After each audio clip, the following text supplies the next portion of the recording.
remember that under our Constitution, all men are born equal, and that you are a jury of the defendant's equals. Many points were brought up by the district attorney to which the counsel for the defense rightfully objected. Questions of that description may create bias against the defendant. Such bias, which unfortunately cannot be forgotten, must be carefully guarded against in your verdict. The evidence brought out by the prosecution is of a circumstantial nature. You must therefore decide, was the defendant, Cassidy, beyond a reasonable doubt at the scene of the crime when the deceased met his death? The subsequent evidence is also circumstantial, and again you must decide if those events, those exhibits which you have seen, can be a series of coincidences or absolute proof of the defendant's guilt. Keeping these things in mind, you will now retire and consider your verdict.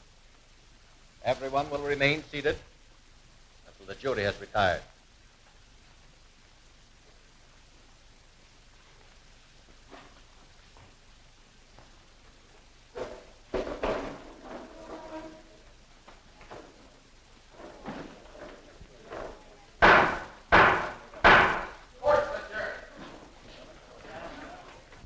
Let me see. Boy, you caught his character to a T, Adrienne. Boy, he's a peach of a study. And speaking of tea and peaches, how's about some lunch? I'm starved. Well, is the pride of the Star, to say nothing of the art department, ready to eat? Let's leave Baldwin out today. I'm tired buying his lunch. Why don't you learn how to toss? A guy would need double-headed coins and loaded dice to play you, and then he'd lose. Listen to the piker moan. Where do you suppose Jim got his name, Lucky Baldwin? The Greeks had another name for it, and so have I. Hey, you better give Cassidy some of your luck, Jim. He's going to need it. A famous judge once said, Providence alone knows what a jury's going to do, and I sometimes doubt that. Yeah, but Cassidy's head's in the noose, or I miss my bet. And yet the state has actually proved nothing. I tell you, it's wrong to hang a man when the evidence is purely circumstantial. For the love of Peter, you started again? Come on, Adrienne. It may be absolutely convincing, damnably conclusive, but it's still circumstantial.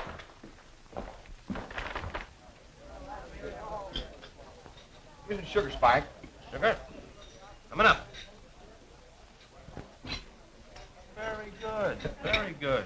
You know, where it's even possible that somebody else could have committed the crime, life imprisonment should be the limit. Oh, a blind dope could see that Cassidy is guilty. But that is not Jim's point. The man could be innocent. Well, that's what juries are for. And if they find him guilty, it's up to the judge to hang. And that's what I object to. Oh, get a soapbox. You've gone bugs on the subject. Yeah, why lose your head over an execution? Yeah, I guess I am a bit loony on the subject. Uh-oh.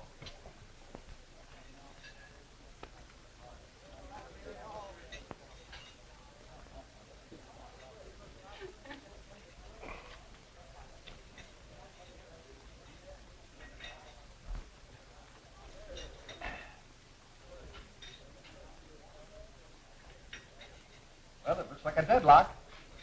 Come on, let's toss for the lunch. Uh-oh, I suspected it. Well, here's where Lucky Baldwin does not pay. Odd man out. Head. Head. Head. Tail. Tail. Head. Tail. Looks like you and me, Adrienne. Lend me your lucky coin, Jim. No, you don't. You call. No, heads. Heads it is. Looks like I'm elected. Oh, no, you don't. No, you don't. We heard Spike the first time. What do you mean the first time? I can change my mind, can't I? Providing you have one. Ah, baloney. Come on, I'll shoot you some food. Okay. Oh, give me that thing. Come on. Oh, no. Don't you know the woman always pays? Well, we'll make this the exception that proves the rule. Oh, but I'm not an exceptional woman. Well, I think you are. Ouch. I left myself wide open for that one.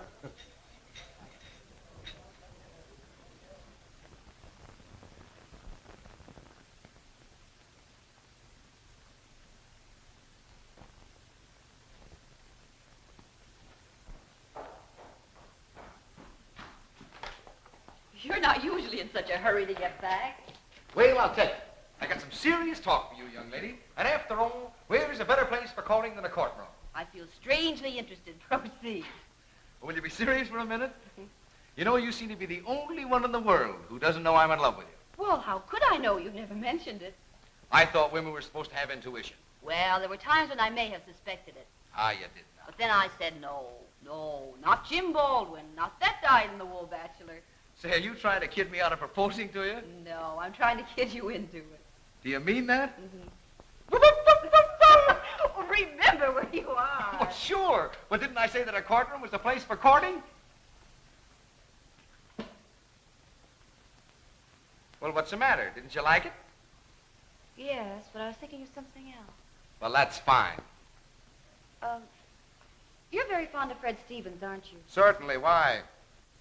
Well, he proposed to me last night, and I refused him. Fred?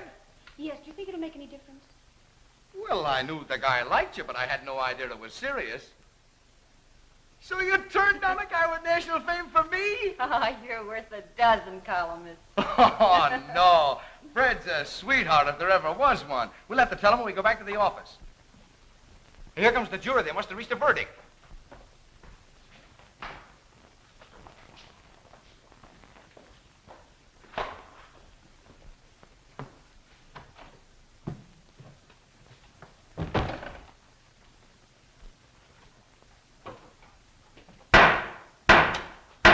Everybody rise.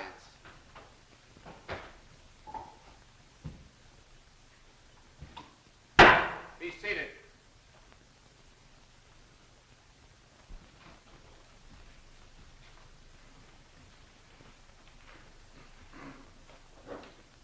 You may proceed. Mr. Foreman, have the jury agreed upon a verdict? We have. And what is the verdict? We, the jury, find the defendant, John Cassidy, guilty of murder in the first degree. We, the jury, find the defendant, John Cassidy, guilty of murder in the first degree. So say you all? We do. Prisoner will rise. John Cassidy, have you anything to say before I pronounce sentence upon you? I am innocent. The court will now proceed to impose sentence. It is therefore the sentence of this court that the prisoner, John Cassidy, shall be put to death during the week beginning June the 12th, 1935, in the manner and place indicated by law. You are remanded to the custody of the sheriff. Everybody rise. Court dismissed.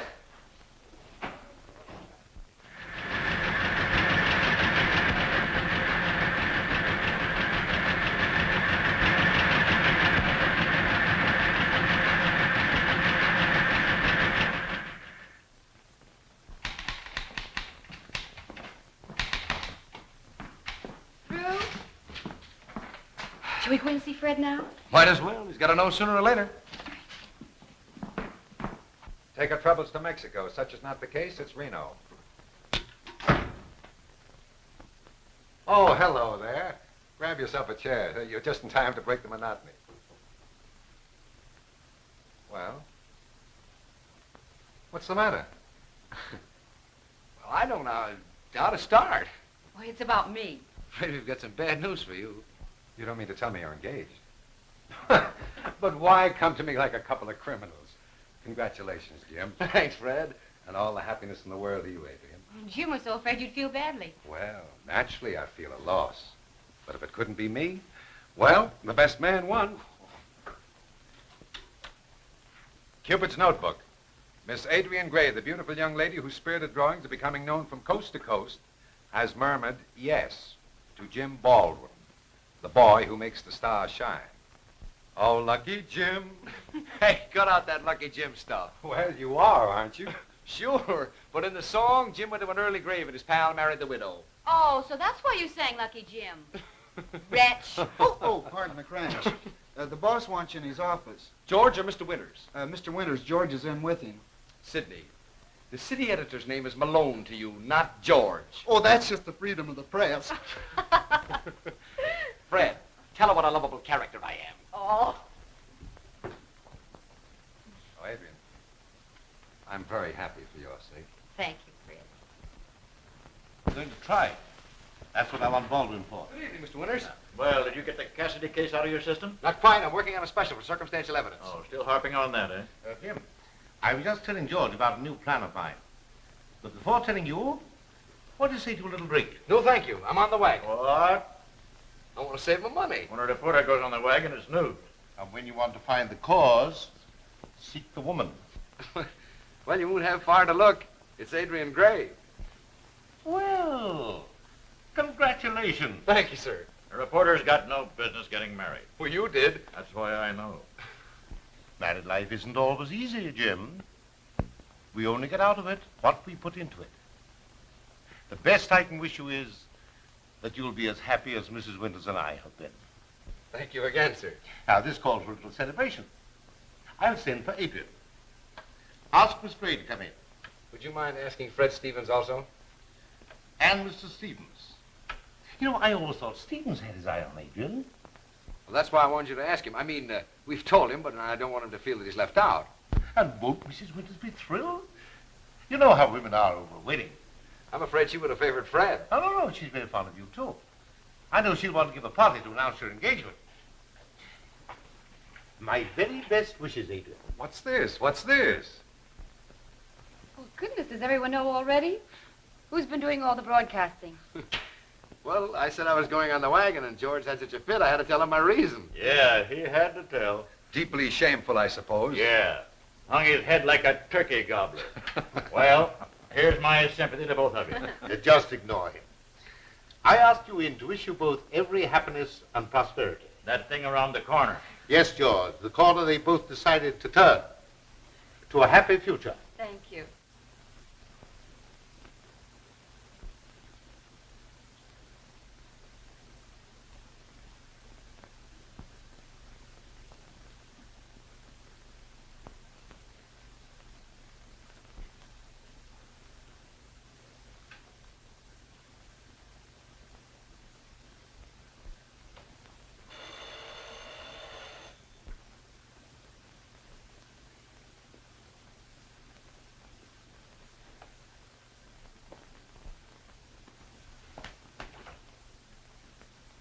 Hello, Chief.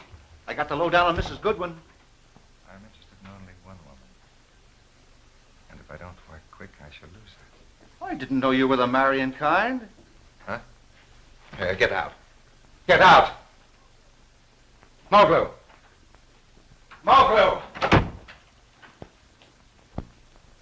Where's my dinner jacket?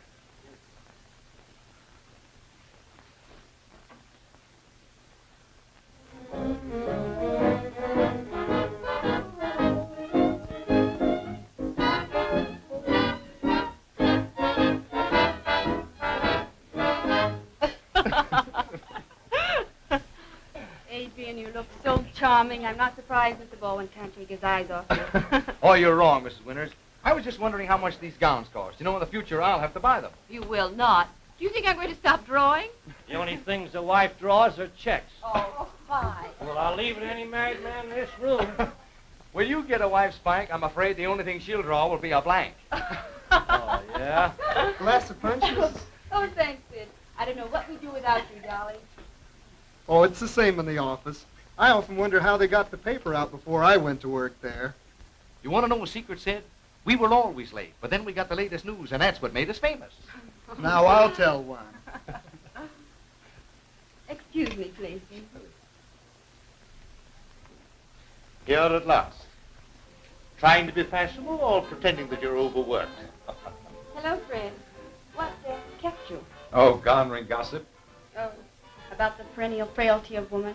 Did you say frailty? I think the modern woman shows a lot of backbone. We pay him money for things like that. Fred, come to my sitting room a few minutes.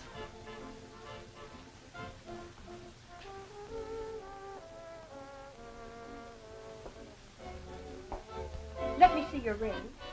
Oh, I think it's lovely. Are you going to have a church wedding? I think I'd like to. But men seem to regard it as purely a civil ceremony. I hope you're going to forgive me for being late. That is, if you knew I wasn't here. Oh, yes, we knew. Because everybody spoke without fear of being quoted. But listen, George, we can have the whole country talking about the Star. Every other paper quoting it. I'm looking for my wife. Then there must be something wrong with you. Oh, you don't know her. She's pretty as a picture. She's French. Come on, let's go someplace where we can talk without being disturbed.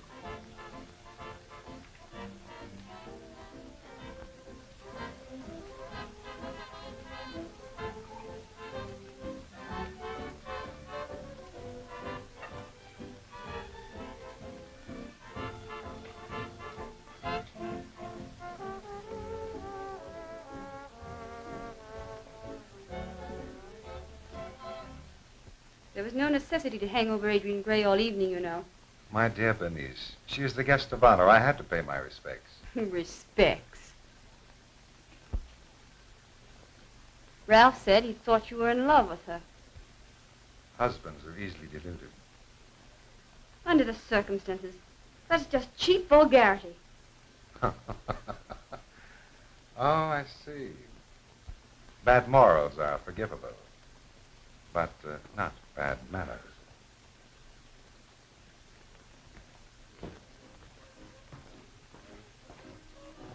Oh, please, monsieur.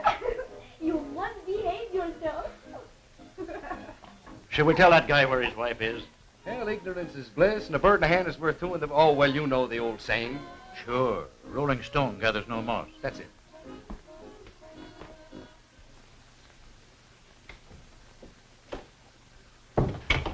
Oh, I beg your pardon, Mrs. Winters. I thought this was the dressing room. Oh, that's perfectly all right. We were just discussing that etching I bought today. Fred considers himself an authority, but I'd like your opinion. It's a Renee, isn't it? Yes, at his worst. He is usually more decorative than good. Oh, you are critics. Well, I like it. Now run along, Fred. Adrienne wants to powder her nose. But don't put that in your column. Powder doesn't interest people. They want dynamite. Come along, darling. Go easy with the propaganda first. Hit him with cases in history where justice is miscarried. That'd be good stuff for any paper. Hey, can't you fellas stop talking shop for one evening? Nobody can stop Jim when he gets on his favorite subject. Mr. Winters, we have to put an end to the death sentence on circumstantial evidence. Well, it's very seldom that a murder is actually seen. Certainly. But there can be other proofs. Circumstantial evidence is no proof. The name itself admits that. And death is too final. It's supposed to be. But when a mistake has been made and the innocent man is in jail, the state can do something to rectify the injustice. But what can you do when the guy is dead? Well, he has an argument. Take a recent case where a man was in the penitentiary for 12 years before the real murderer was found. Did the state apologize? It made generous amends. It could because the man was alive. Then again, take one of the most famous cases in history, the case of the Lion's Mail. Yeah, I can just remember Sir Henry Irving playing. There never was a tighter chain forged around any man. The real murderer and the accused might have been twins. They dressed alike, even to the exact buttons on their coat. Endless incriminating circumstances dovetailed into apparent proof that sent the doomed man to the guillotine. Another innocent victim of circumstantial evidence. Jim, let me think about it. It would be a great boost to the circulation of the Star. We certainly start people talking. Yeah, and thinking. Fred, come here. I've got an idea. And is it a honey? It'll make you twice as famous. How? Your name will be on everybody's lips, and the circulation of the Star will double. Suppose you come on down there. Now, what do you want me to do? Disappear. We'll stage what looks like a murder. Why? Then I'll be tried and sentenced to hang. I don't see what you're getting at. I want to build up a case of circumstantial evidence against myself for your supposed murder. Huh? Then you'll show up, and that'll prove my point, and end capital punishment on circumstantial evidence. It would never work. Somebody would be sure to give us away. No one will know. We won't tell a soul. What is your plan? Well, first we'll pretend to quarrel, and everybody will think it's over Adrienne. I couldn't have thought of a better scheme myself. Let's start it now. The setup is perfect. We can work on the other details later. You're just a rotten double-crossing rat.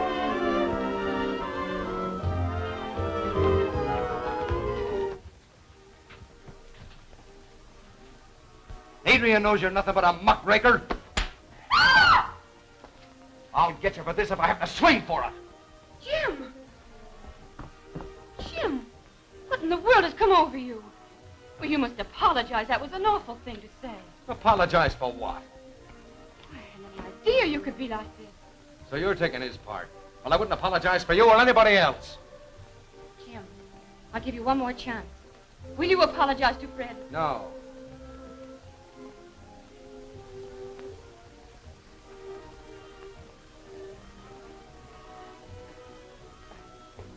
Oh, now, wait a minute, honey.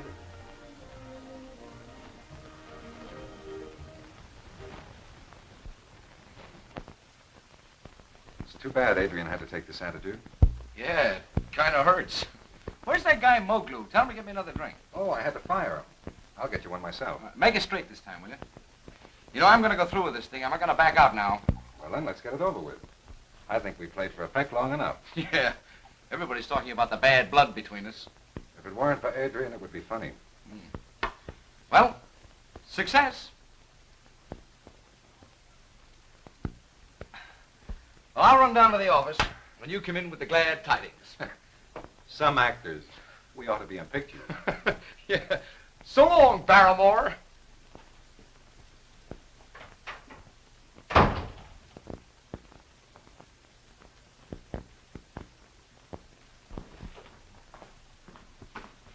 Hiya, boy.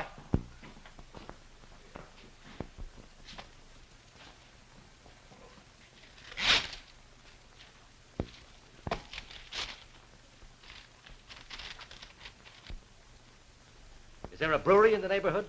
No, but I think Jim's buying one on the installment plan. Getting any dope for the boss? Plenty.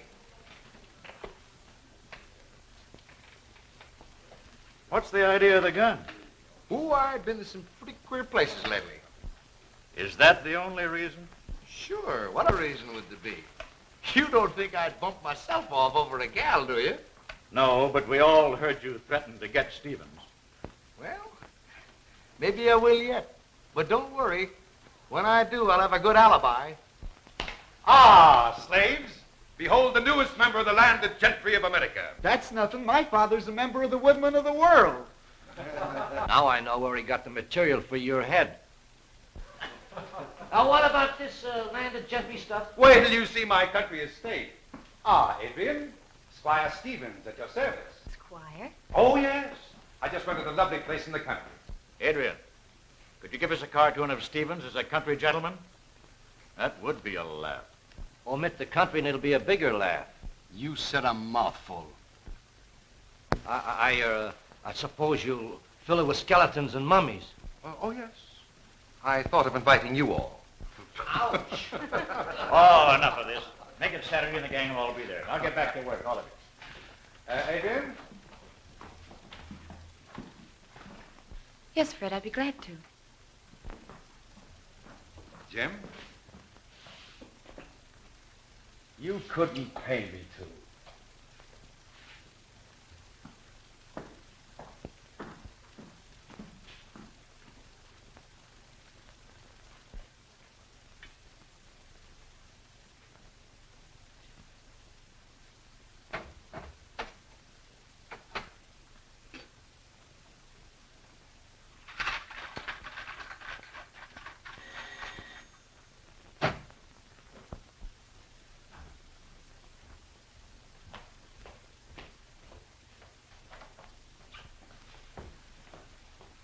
This is very indiscreet.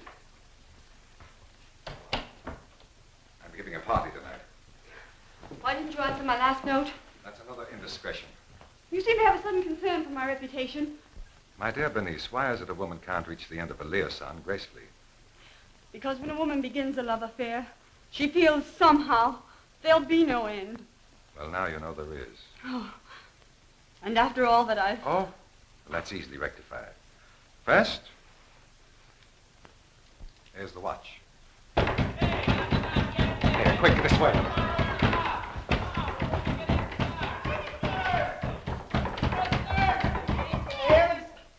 Two travelers dying of thirst.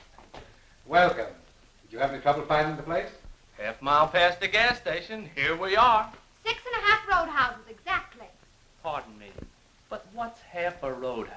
Well, we only saw the front of the last one, and you said it was a flop for want of backing. But you stopped at the other 6. Oh, yes. It's unlucky to pass a roadhouse. You always get a flat tire or something. You always get a flat tire if you pass a roadhouse. Who told you that? A man who owns one. Well, I'm going to have a drink. I don't know what you guys are going to do.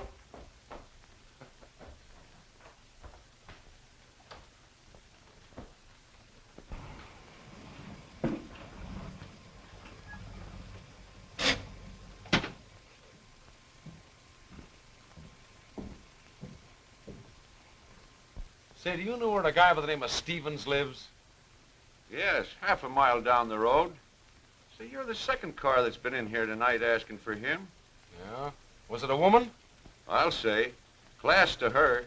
Driving a special job that must have cost 10 grand. Yeah, he knows them all. One of these days he's gonna get his. Can't be much farther. There's the gas station now. Yep, only half a mile more. Look, there's Jim. Stop.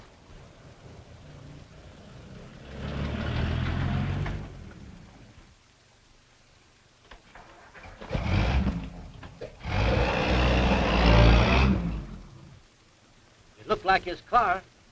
Or what he wouldn't come within 100 miles of this place. Oh, I don't suppose so, but I could have sworn it was he.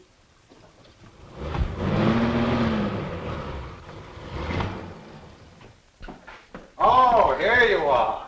I thought you were lost. How did you ever find such a beautiful place, Fred? He probably looked through a keyhole, and there it was. Spike, remember you're supposed to be on your good behavior. Ladies, right. Gentlemen, left. Oh, it's all right. You can go in there, too.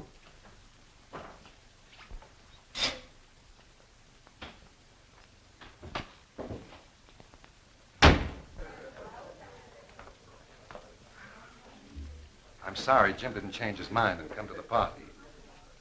I can't understand him. Is there anything I can do? To me, there's only one thing that matters, Adrienne, and that is your happiness.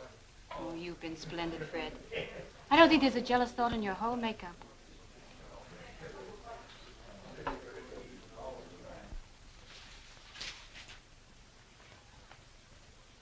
Oh, come on. Let's play chopstick, huh? What's the matter? Oh, a man at the window. I think it was Jim Baldwin. Baldwin? Then it must have been Jim you saw. Who saw him where? We thought we passed him at the gas station. Yeah, I believe I saw him, too. That's strange. Very strange. But don't let's worry about it. Let's have some laughs. Come on.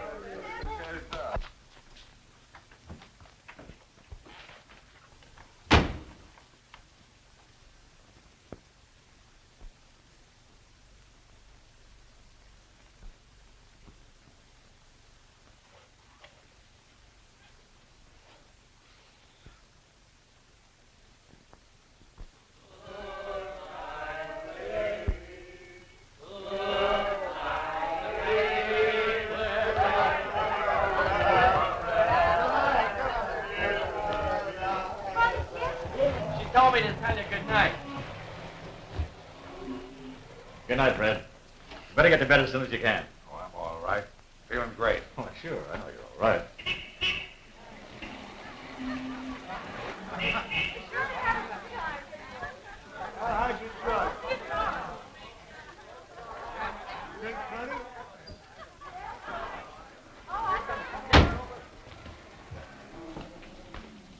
Do you think we should leave Fred in that condition?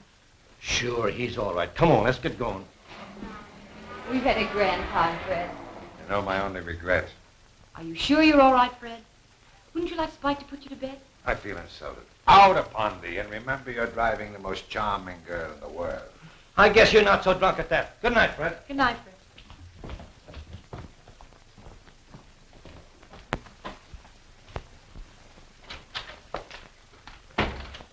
Hey, Fred, everything's going like clockwork. Here, too. You were seen at the gas station and on the road. Oh, that's swell. Say, that girl saw me at the window. Yeah, and she recognized you. Well, I'll plant my bones. Now, that's really a thing. Looks like you've been on a diet. Did you bring the broken coupling? Yeah. Here it is. That won't burn it. They're sure to find it. If this won't look like a murder, nothing will. I'm as good as hanged. You know, it's a shame to burn this place. Oh, it's worth it, all right. I'll go and get the oily rags, and you better open the windows to make sure there's a draft.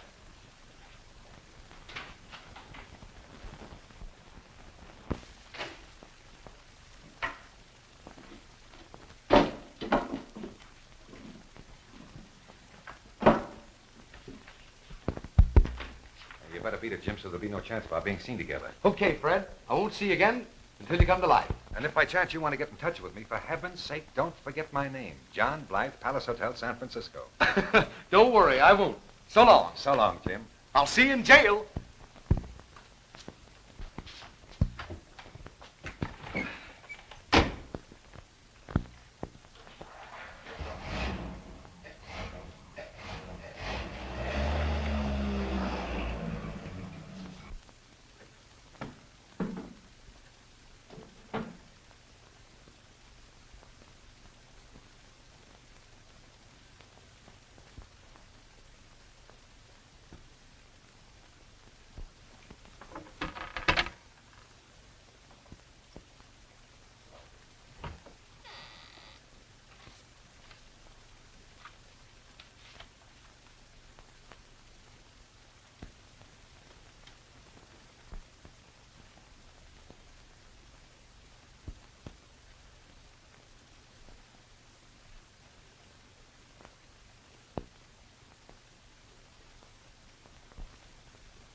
balming, good balming, good balming. Where have you been? We've been trying to get you for the past 12 hours. Yeah? Well, who wants to know? We do. Well, hello, boys. What does the Detective Bureau want this morning? Coffee? This is serious, Jim. Did you read about Stevens? Yeah. His house burned down. He just moved in, too. Yeah, we found his remains in the ruins. Is that so? You don't seem to care much. Why should I? He was no friend of mine. So we understand. Stevens was murdered, Jim. Well, that wouldn't surprise me either. You were seen around there last night. You're trying to pin this on me, you're crazy. Sit down, take the load off your mind.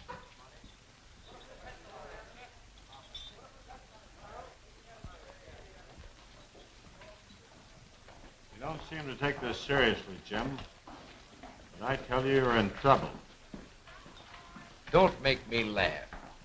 Just because I have a quarrel with a guy and his house burns down and you find a few bones, I'm a murderer. I'm not talking about just bones. Look at this. We found one half of the cufflink beside the body. The other half in your room. What of it? I admit I was there last night. I went down to patch up with him. He'd been drinking. We got a little nasty. We had a scuffle and I lost my cufflink. But when I left him, he was just as much alive as you are. In fact, I'll even make it stronger, as I am. Can the sarcasm. You were seen sneaking around the house, and when the party was over, you shot him in the back and set fire to the place. Come on, admit it. You threatened to get him, and you did. We've got the gun. What gun? Don't try to kid me. The only gun I ever owned in my life is right in there. They traced that gun yet? You save yourself a lot of trouble, Jim, if you'll confess. You mean I'll save you a lot of trouble trying to prove a case? I think it'll be pretty easy. Hello. This is Taylor. Have you traced the gun in the Stevens case? Okay.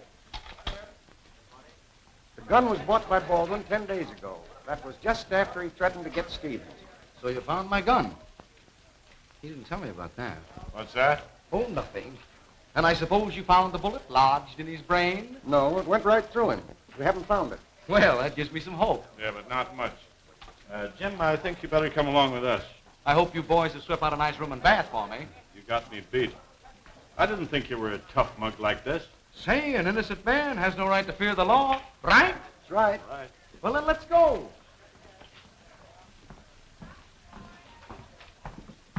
Jim. It's all right, kid. What's the matter? They've been questioning you? Yes. Spike and I were the last to see Fred alive. We had to identify the body. Couldn't have been much left but a lot of charred bones. Jim, how can you? Fred, it was ghastly. His back was horribly burned, but not his face. What are you talking about? Talk sense, Adrienne. You mean to tell me that Fred's body was actually found in the fire? That you could recognize it? Well, I thought you knew. Knew what? There were only supposed to be some bones. Don't tell me that Fred is dead. Better come along, Jim. Oh, get away. You're crazy. Don't you realize somebody killed my pal? Cut it out, kid. Come along with us. Oh, you're nothing but a bunch of numbskulls. You never had any brains, you never will have. I can clear myself. I'm not worried about that. We staged the appearance of a murder. We never quarreled. That was all a frame. Sure, I was seen around the house and the gas station, and we planted some old bones of a skeleton. The cufflink was my idea. Fred must have thought of the gun afterwards. I left him when he was to set fire to the house. Then he was to go to San Francisco and hide out until I was to be hanged. Oh, yeah? But what was all this for, Jim? To prove the weakness of circumstantial evidence. Don't you remember the argument? That's a new alibi, all right, but who's going to believe it? Well, I was prepared. Not for this, of course, but something else might have happened. Well, can you prove this, Jim? Certainly. Run over to Hope, Hartwell, and Williams and engage them to handle the case. I left a sealed document with them which explains the whole thing, and it's signed by Fred. So long, honey, and don't worry about a thing. Pretty clever. How would you know? Come on, lock me up and get busy looking for the real guy.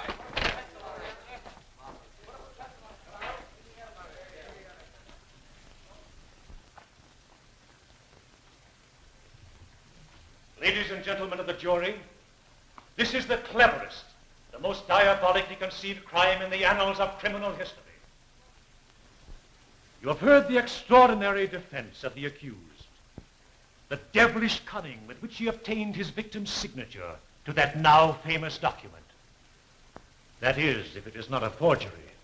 Now, even if you believe the testimony of the handwriting experts, handsomely paid by the defense, that the signature is genuine, can Fred Stevens bring his foully murdered and burned body back to life to tell you that he knew what he was signing? Or knowing it, have we any reason to believe that he did not walk blindly into a trap contrived with hellish cunning by this friend who threatened to kill him? No, ladies and gentlemen. That famous document upon which this prisoner bases his defense is not worth the paper on which it is written. All in fun. Yes, of course, it was all in fun that he took the girl his victim loved with a pure, unselfish devotion. All in fun. It was all in fun that they quarreled about her. He asks us to believe that so that he can prove that you and you and you are mental incompetents, that the juries of our nation are incapable of distinguishing between guilt and innocence. You are on trial as well as this prisoner. You are on trial for your intelligence. The state rests.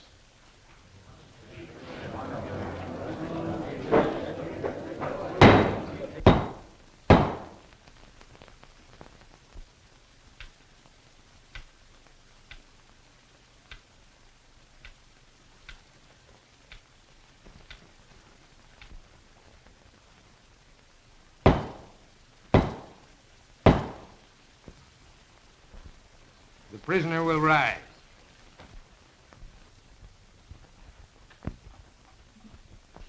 James Richard Baldwin, you have heard a jury of your peers find you guilty of murder in the first degree. Have you anything to say before I pronounce sentence upon you? Your Honor, there is only one sentence you can impose. But before you do, I beg the courtesy of the court. In spite of all the circumstantial evidence I built up to prove a point, I am innocent. It was a stunt, an attempt to jolt people into realizing the viciousness of this kind of evidence. And I still hope it's going to work. It seems a strange time to say that I'm happy, but I am. I'm very happy over the faith shown by my friends. And I know that one at least will never let up until the actual murderer is brought to justice. Two things must be changed. First, the elective office of district attorney, where regardless of justice, it becomes the politician's sole object in life to obtain convictions, whether they're right or wrong.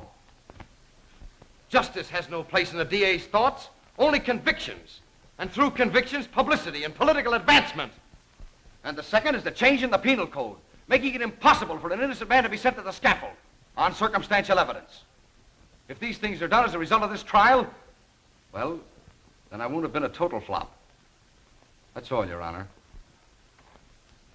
The court will now proceed to impose sentence.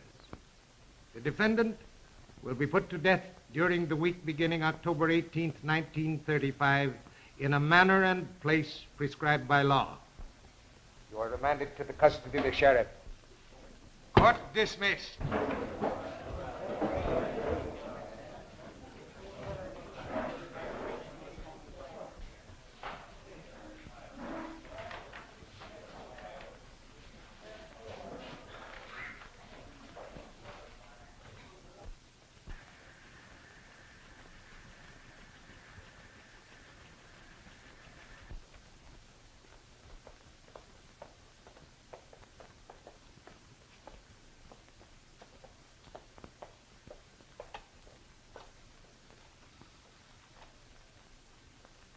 A lady and a gentleman to see Baldwin.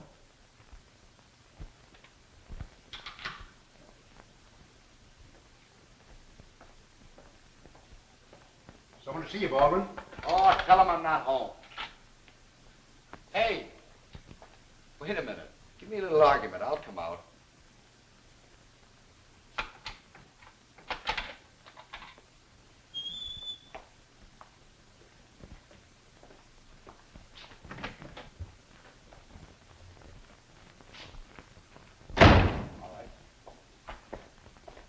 Adrienne. Good old Spike. How's the sour stomach?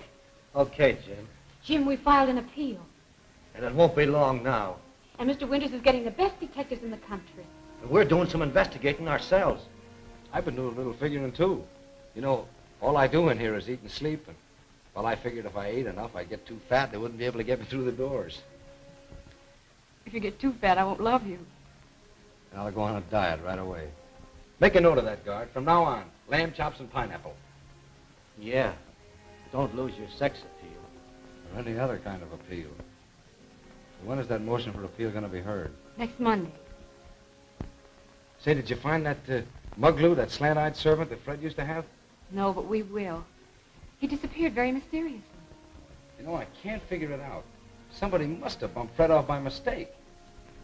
Oh, well, we'll find out, and when we do, you and I'll... Will we? Of course we will. Time's up. Say, Kelly, if I stick my face through there, will it be all right if she kisses it?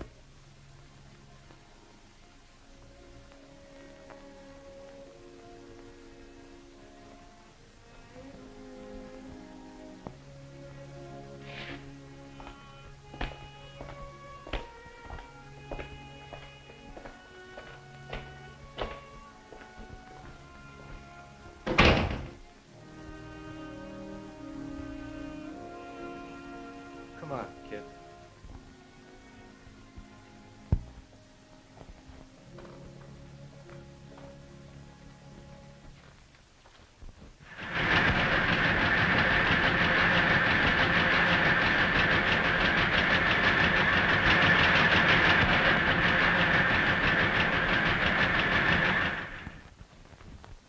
But there must be something you can do.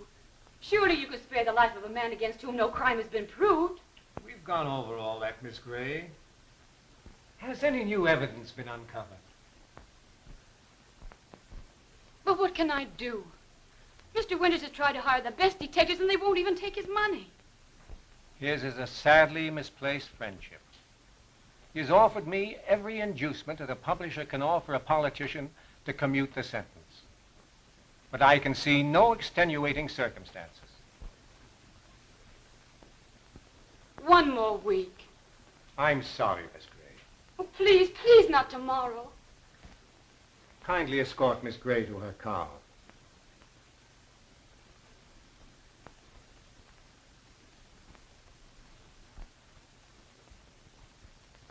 I know, it's terrible. But how can I be flippant when my pal is in the death house? Oh, you write it. Go on, scram.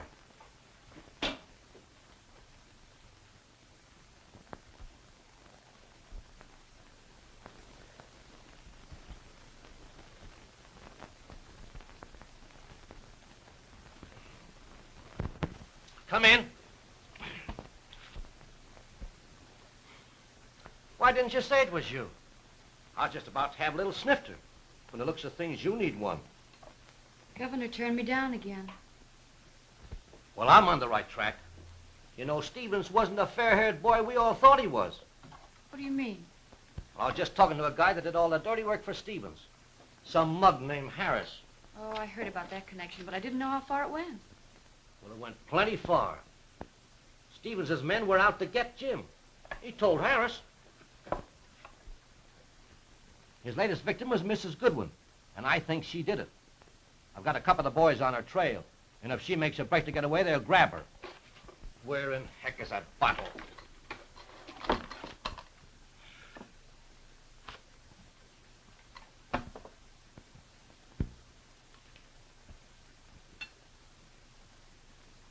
Spike!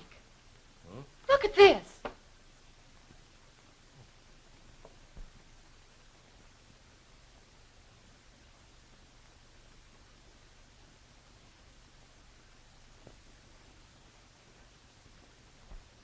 B. Spike, Mrs. Winters' name is Bernice. Oh, Adrienne, after all. Oh, I have a reason. At the party that night, I came across them together in her sitting room. Now that I think of it, it did look suspicious. Gee, that would be tough on old man Winters. Oh, well, we can't help that. Jim's life is at stake, and only a few short hours left. Well, what are we going to do? There's a desk in her sitting room which she keeps locked. I'm going to rifle it tonight. There may be evidence. Her own writing, letters from Stevens. You're going to break into their house? Certainly.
So it's you. Is this part of your profession or merely an avocation? This is no time for the niceties of sarcasm. I came here to pin the murder of Fred Stevens on you, and I succeeded. I think you exaggerate. Not a bit. I can prove that he was your lover. And a very deceitful one. You wrote a note to him saying you would do something desperate. You wrote here that you were going to have it out with him. You asked at the gas station the way to his house the night he was murdered. And there is the watch he wore until that night. It's true. I did go there that night, but before the party. I had every reason to want to kill Fred Stevens. But someone robbed me of the chance. I left before the first guest arrived. And I never saw him again. If you want proof, I had charge of a stall at a charity bazaar that night. And after I left him, I went there and was seen by hundreds of people at the time the murder was committed. Here it is. It must have been 3 in the morning when we left, long after the fire was discovered.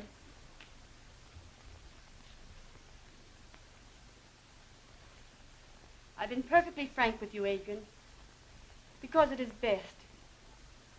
But I want you to guard my confidence. I know, dear. It's ghastly. Oh, good evening, Mr. Winters. Good evening, Adrienne. Hello, my dear. I met Mrs. Winters in the elevator, and she asked me to come up. I suppose it was because I looked so miserable. But I can't help it. That was very nice of you, Bernice. The strain is telling on all of us. Let's go into the living room. I think a drink would do us a lot of good.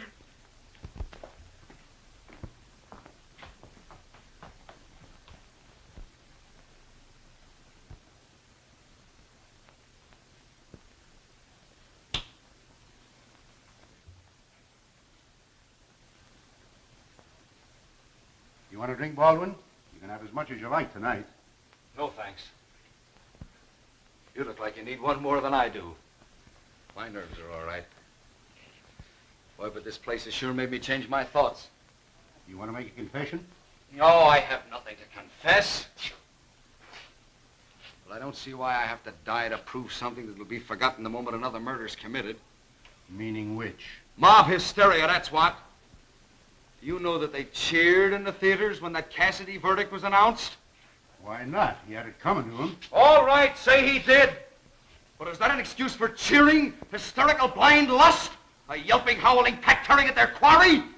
They should have prayed for his soul, but no! Kill him, a Roman holiday! Hooray! Oh, well. It's a grand old country, and I hope they remember. Nos moratora te salutamus. What lingo is that? Well, it's a little Latin I still happen to remember. Caesar's victims said it 2,000 years ago. We who were about to die salute thee. Appropriate, isn't it? Hello, Moser. Thought you were fired. They took me back. I just started. That's swell. Order for Kelly.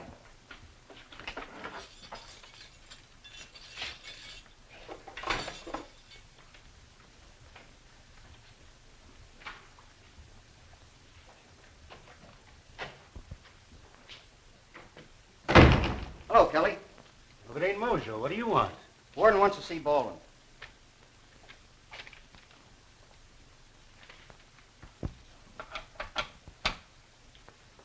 Come on out. The warden wants to see you. Do you think it's a reprieve? It might be, but I don't think so. The warden doesn't send for a guy to tell him that. Thanks. Get going.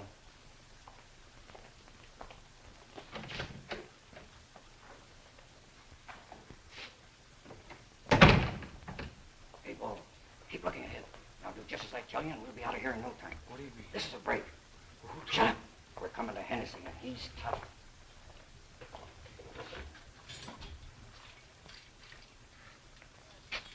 What are you doing with Baldwin? Warden wants to see him.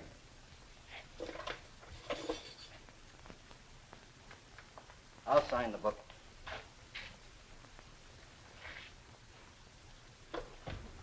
Let's go.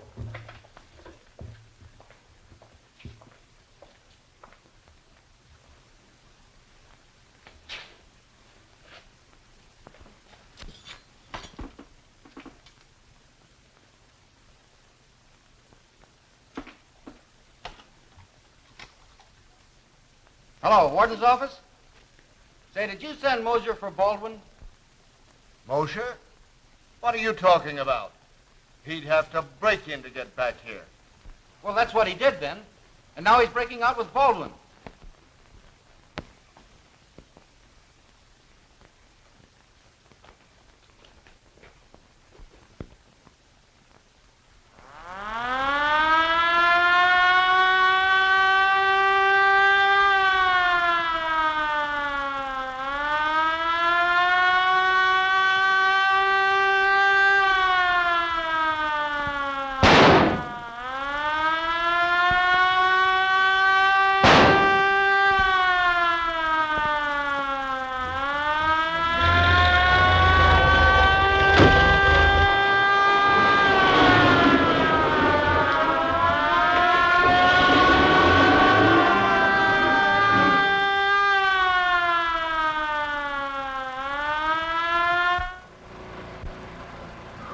Okay now. Where are you taking me? I know a quiet spot just outside the city. I'll have the driver drop you off, and you go right to Winter's penthouse. Winters? Yeah, that's the guy that's putting up the dough. Sure pays to have wealthy friends. Hurry up and get into your clothes. We'll soon be there.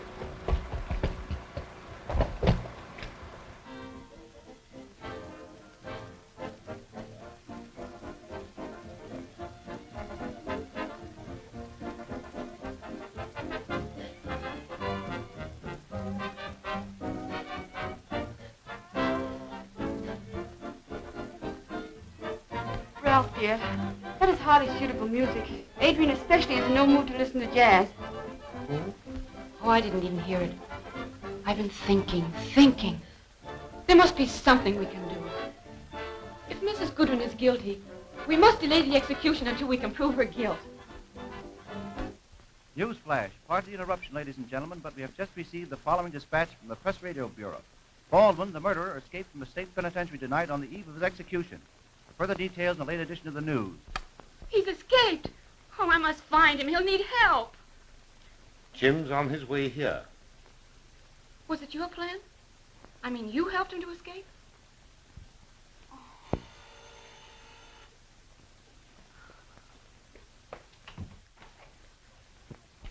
It worked. Mrs. Goodwin made a break for Europe and they grabbed her. We'll have her confession any minute now. Oh, Spike, Jim has escaped. No. Yes, and if Mrs. Goodwin confesses, he need never go back.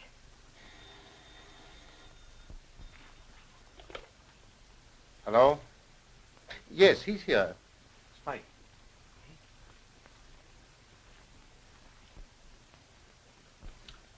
Mr. Horton speaking. Aye, you dumb cluck.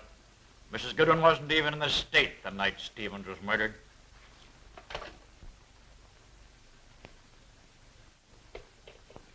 Won't she confess? No.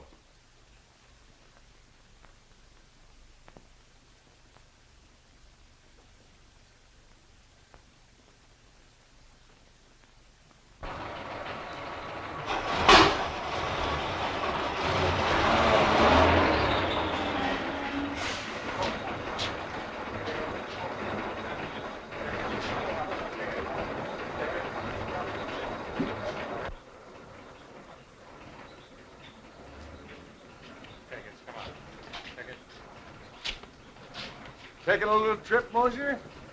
What's it to you? What do you want? Oh, just a little talk.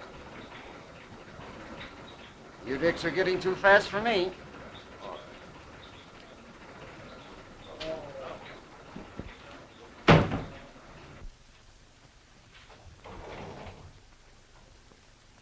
Jim! Jim! Oh! Oh, Jim. It's okay, honey. I'm out. That's the main thing. There's not a chance of them following me here, thanks to Mr. Winters. There's no use in me trying to tell you how grateful I am to you, sir. Everything went out as arranged. Perfectly. I think you'll be safest here until the first hue and cry is over. After that, we can arrange to smuggle you out of the country. Oh, but the important thing is to prove his innocence. And if we fail, well, they'll never take me back there. Oh. Still lucky Baldwin. How's the old dyspepsy? Say, you know that bird, Stevens? Must have been an absolute Jekyll and Hyde. Why, any one of 100 could have had a good reason to bump him off. Yeah, but only one did it. We gotta find that one before the cops find me. That's right.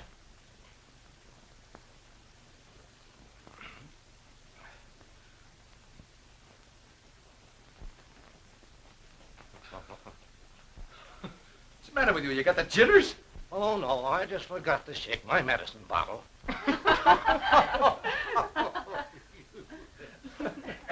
Hello, Jim.